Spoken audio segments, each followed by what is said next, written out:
मुजफ्फरनगर के प्रसिद्ध शिव चौक पर आधी रात से ही आस्था का सैलाब उमड़ पड़ा है। रात 12 बजे से भगवान शिव की मूर्ति और शिवलिंग पर श्रद्धालुओं द्वारा जलाभिषेक किया जा रहा है। बड़ी संख्या में शिव भक्त कांवड़िए और स्थानीय श्रद्धालु भगवान भोलेनाथ को गंगाजल अर्पित करने के लिए शिव चौक पहुंच रहे हैं। देर रात से ही शिव चौक पर लंबी लंबी कतारें देखने को मिल रही हैं। डाक कांवड़ियों की भी बड़ी संख्या में आवाजाही बनी हुई है। हर हर महादेव और बोल बम के जयकारों के बीच पूरा शिव चौक भक्तिमय नजर आ रहा है।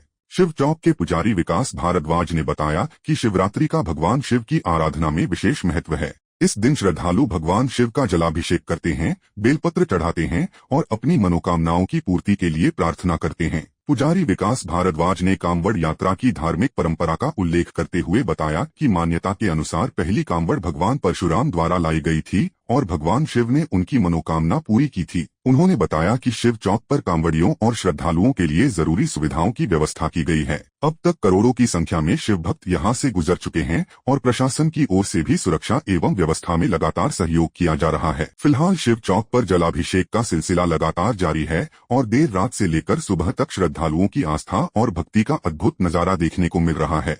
मेरा नाम विकास भारद्वाज है और मैं शिव चौक शिव मंदिर का पुजारी हूँ। शिवरात्रि का तो बहुत बड़ा महत्व है और बताने के लिए ये थोड़ा सा समय नहीं, बहुत समय चाहिए बताने के लिए, लेकिन ये है कि शिवरात्रि का जो महत्व है, शिवरात्रि का महत्व ये है कि हम शिवरात्रि को भगवान शिव का अभिषेक करते हैं, जल अभिषेक करते हैं, बेल पत्ते चढ़ाते हैं आदि इत्यादि। इस तरह भी अपनी पूजा अर्चना करते हैं। सभी भक्त अपने अपने तरीके से अपनी मनोकामना मांगते हैं और भोलेनाथ उनकी मनोकामना पूर्ण करते हैं। इसकी विशेषता यह है कि जब सर्वप्रथम भगवान परशुराम ने भगवान शिव की कांवड़ चढ़ाई थी तो उन्होंने एक वरदान मांगा था, जो कि शिव भगवान ने उनका वरदान पूरा किया था। और इसकी विशेषता यही है कि जो भी शिव भक्त आता है, जो वो कांवड़ लेकर आता है, जो वो श्रद्धा भाव से आता है, जैसे भी आता है, भगवान उसकी मनोकामना अवश्य पूर्ण करते हैं। देखो ये बताना तो पॉसिबल है, लेकिन बट ये है कि जितनों ने भी जल चढ़ाया, कम से कम लाखों नहीं करोड़ों की संख्या में भक्त आ चुके हैं। वे कांवड़िया भी हैं, अन्य भक्त भी सब आए हुए हैं और सबने जल चढ़ाया। कानून व्यवस्था भी बहुत अच्छी तरह से लगी हुई है। आप खुद मंदिर पर देख सकते हो किस तरह से व्यवस्था बनाई हुई है। सबका सहयोग है, सबका सपोर्ट है। कानून की बहुत अच्छी तरह से व्यवस्था है और हमने बाहर से आने का रास्ता बना रखा है, अंदर आने के लिए बना रखा है।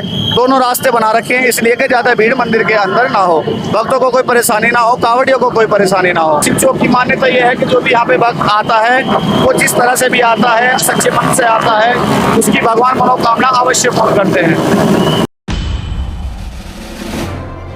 श्रावण मास की शिवरात्रि और कांवड़ यात्रा के अंतिम दौर को देखते हुए मुजफ्फरनगर में पुलिस और प्रशासन पूरी तरह अलर्ट मोड पर है। शिव भक्तों की बढ़ती भीड़ और डाक कांवड़ के लगातार बढ़ते दबाव के बीच सुरक्षा, यातायात और भीड़ प्रबंधन को लेकर अधिकारियों ने प्रमुख कांवड़ मार्गों का लगातार निरीक्षण किया। वरिष्ठ पुलिस अधीक्षक संजय कुमार वर्मा ने शिव चौक का स्थलीय निरीक्षण कर श्रद्धालुओं की आवाजाही, भीड़ प्रबंधन, बैरिकेडिंग, यातायात व्यवस्था और पुलिस बल की तैनाती का जायजा लिया। उन्होंने ड्यूटी पर तैनात पुलिसकर्मियों को पूरी सतर्कता और मुस्तैदी के साथ ड्यूटी करने के निर्देश दिए। साथ ही श्रद्धालुओं के साथ विनम्र व्यवहार रखते हुए उनकी सुरक्षा और सुविधा का विशेष ध्यान रखने को कहा। एसएसपी ने अस्पताल तिराहा, अहिल्याबाई चौक, रामपुर तिराहा और बागोवाली कट का भी निरीक्षण किया। अधिकारियों को निर्देश दिए गए कि भीड़ या यातायात का दबाव बढ़ने पर तत्काल व्यवस्था को मजबूत किया जाए ताकि कांवड़ियों और आम लोगों के आवागम में किसी तरह की परेशानी न हो। वहीं जिलाधिकारी उमेश मिश्रा और वरिष्ठ पुलिस अधीक्षक संजय कुमार वर्मा ने पुलिस बल के साथ बागोवाली कट का निरीक्षण किया और बझेड़ी फाटक से मदीना चौक तक पैदल गश्त की। इस दौरान डाक कांवड़ वाहनों के चालकों से धीमी और नियंत्रित गति से वाहन चलाने तथा निर्धारित मार्ग और यातायात नियमों का पालन करने की अपील की गई। अधिकारियों ने कांवड़ियों से संवाद कर उनकी कुशलक्षेम भी जानी और उन्हें सूक्ष्म जलपान वितरित किया। उधर पुलिस अधीक्षक ग्रामीण अक्षय संजय महाडिक ने शुक्रताल स्थित गंगा घाट का निरीक्षण किया। यहां श्रद्धालुओं की भीड़, पार्किंग, बैरिकेडिंग, यातायात और पुलिस बल की तैनाती की समीक्षा की गई। घाट पर तैनात पुलिसकर्मियों को विशेष सतर्कता बरतने और किसी भी आपात स्थिति में तत्काल कार्रवाई के निर्देश दिए गए। प्रशासन का कहना है कि शिवरात्रि पर्व और कांवड़ यात्रा को सुरक्षित, शांतिपूर्ण और सुचारू रूप से संपन्न कराने के लिए पुलिस और प्रशासन की टीमें लगातार प्रमुख मार्गों और संवेदनशील स्थानों पर निगरानी कर रही हैं। श्रद्धालुओं से भी निर्धारित मार्ग का पालन करने, यातायात नियमों का ध्यान रखने और प्रशासन का सहयोग करने की अपील की गई है। मुजफ्फरनगर में गौवंश के बछड़े का अवशेष मिलने से इलाके में हड़कंप मच गया। घटना पटेंडा रोड स्थित कृष्णा गौशाला के पास की बताई जा रही है। गौरक्षा संगठन के जिला अध्यक्ष को सुबह करीब 5:08 पर इसकी सूचना मिली, जिसके बाद संगठन के कार्यकर्ता मौके पर पहुंचे। बताया गया कि घटनास्थल के पास से बड़ी संख्या में शिव भक्त कांवड़िए गंगाजल लेकर शिव चौक की ओर जा रहे थे। सूचना मिलने के बाद बजरंगी सेना के अध्यक्ष सुमित बजरंगी अपनी टीम के साथ मौके पर पहुंचे और पुलिस को मामले की जानकारी दी। कार्यकर्ताओं ने मौके से मिले अवशेष का धार्मिक रीति रिवाज के अनुसार अंतिम संस्कार कराया। इसके बाद नई मंडी थाना क्षेत्र की जेल फाटक चौकी पर शिकायत पत्र देकर मामले की जांच और संबंधित व्यक्ति की जल्द पहचान व गिरफ्तारी की मांग की गई। संगठन की ओर से मामले में कड़ी कार्रवाई की मांग की गई है। वहीं पुलिस ने घटना को गंभीरता से लेते हुए जांच शुरू कर दी है। पुलिस यह पता लगाने में जुटी है कि गौवंश का अवशेष वहां किन परिस्थितियों में पहुंचा। मौके पर निखिल पाल, सौरभ पाल, अभय चौधरी, राहुल धीमान, विक्की, सौरभ, तरुण शर्मा, आकाश शर्मा समेत अन्य कार्यकर्ता मौजूद रहे। फिलहाल पुलिस जांच के बाद ही घटना की पूरी सच्चाई सामने आ सकेगी। बुलंदशहर में कांवड़ यात्रा के दौरान आस्था और धार्मिक विश्वास की एक अनोखी तस्वीर सामने आई है। नोएडा के रबूपुरा की रहने वाली उज़्मा खान बुर्का पहनकर कांवड़ यात्रा पर निकली हैं। उज़्मा ने अनूप शहर की छोटी काशी से पवित्र गंगाजल उठाया और भगवान भोलेनाथ की भक्ति में पैदल यात्रा शुरू की। खास बात यह है कि उज़्मा खान लगातार दूसरी बार कांवड़ यात्रा कर रही हैं। उनका कहना है कि वह पूरी श्रद्धा और आस्था के साथ यह यात्रा कर रही हैं। बुर्के में कांवड़ लेकर चलती उज़्मा को देखने के लिए रास्ते में लोगों की भीड़ भी जुट रही है और उनकी यात्रा चर्चा का विषय बनी हुई है। उज़्मा खान ने सनातन धर्म को लेकर भी अपनी राय खुलकर सामने रखी है। उन्होंने सनातन धर्म को सबसे अच्छा बताते हुए भविष्य में धर्म परिवर्तन की इच्छा जाहिर की है। उनका कहना है कि धार्मिक आस्था व्यक्ति की अपनी पसंद और विश्वास का विषय है और हर इंसान को अपनी आस्था के अनुसार जीवन जीने का अधिकार होना चाहिए। कांवड़ यात्रा के दौरान उज़्मा खान ने कांवड़ियों को लेकर मौलाना साजिद रशीदी की ओर से दिए गए बयान पर भी तीखा पलटवार किया। उन्होंने कहा कि कांवड़ यात्रा और भगवान भोलेनाथ की भक्ति को लेकर किसी तरह की आपत्तिजनक टिप्पणी नहीं होनी चाहिए। उनका कहना है कि देश में सभी धर्मों और आस्थाओं का सम्मान किया जाना चाहिए।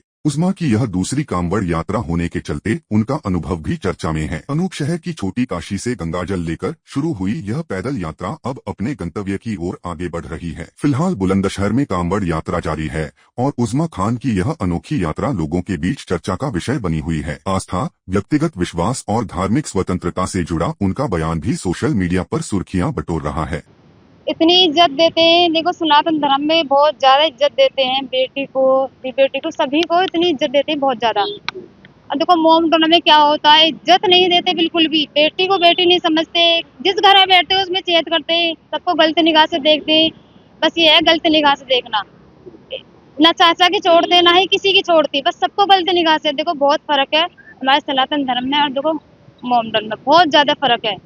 कभी वो इज्जत नहीं है, बस ये है कि उनको जूती पे रखना क्या है, उनको शादी कर देते हैं, उसको छोड़ देते हैं, फिर छोड़ कर उसका बस हलाला करवाते हैं। बस बेटी की कभी इज्जत नहीं करते हो। तो चाहती जो भी बहन है, जो भी मेरी जो भी दुख पा रही हैं, तो हमारे सनातन धर्म में देखो बहुत ज्यादा उन्हें सम्मान मिलेगा। आए जो भी चाह रही है आने के लिए, ये बस देखो दुख नहीं काटे, बस धर्म से ताल्लुक रखती हूँ। विरोध तो नहीं हुआ, विरोध करने वालों को देखो विरोध करेगा तो फिर उनको छोड़ूंगी नहीं बिल्कुल भी। विरोध से मैं बिल्कुल नहीं डरती हूँ। कोई करके तो देखे विरोध, जब पता चलेगा उनको कैसे किसी का विरोध करते हैं। विरोध किसी ने नहीं कराया वैसे तो भी। अब देखो मेरे योगी बाबा हैं, इतना बिल्कुल भी नहीं होगा, बिल्कुल भी ऐसा विरोध, मुझे उन पर पूरा विश्वास है। ये आतंकवादी तो खुद हैं, इन जाहिलों, तुम्हें जाहिल है कि जाहिल कमबख्त के, तो ये खुद आतंकवादी है। इन पे क्या काम है, बस ये है बैठे बैठे दंगा प्रसाद करवाना है, इधर से उधर पब्लिक को भड़कानी करनी दुनिया भर का, बस इनका ये काम है। ये खुद आतंकवादी है ये दूसरे क्या बोलते हैं, हमारे सनातन धर्म पे उंगली उठाते हैं ये लोग, ये खुद आतंकवादी। देखो आतंकवादी है, इन लोगों को नहीं आतंकवादी जो हमारे सनातन धर्म पे उंगली उठाते हैं। दिल्ली में संसद सत्र के बीच भारतीय जनता पार्टी के नेतृत्व वाले एनडीए संसदीय दल की साप्ताहिक मंगल मिलन बैठक आयोजित की गई। इस बैठक में लोकसभा और राज्यसभा के एनडीए सांसदों के शामिल होने का कार्यक्रम है। मंगल मिलन बैठक संसद सत्र के दौरान प्रत्येक मंगलवार को संसद भवन परिसर स्थित जीएमसी बालयोगी ऑडिटोरियम में आयोजित की जाती है। प्रधानमंत्री नरेंद्र मोदी की अध्यक्षता में होने वाली इस साप्ताहिक बैठक में सरकार की फ्लोर रणनीति, आगामी विधायी कार्यों और सहयोगी दलों के बीच बेहतर समन्वय को लेकर चर्चा की जाती है।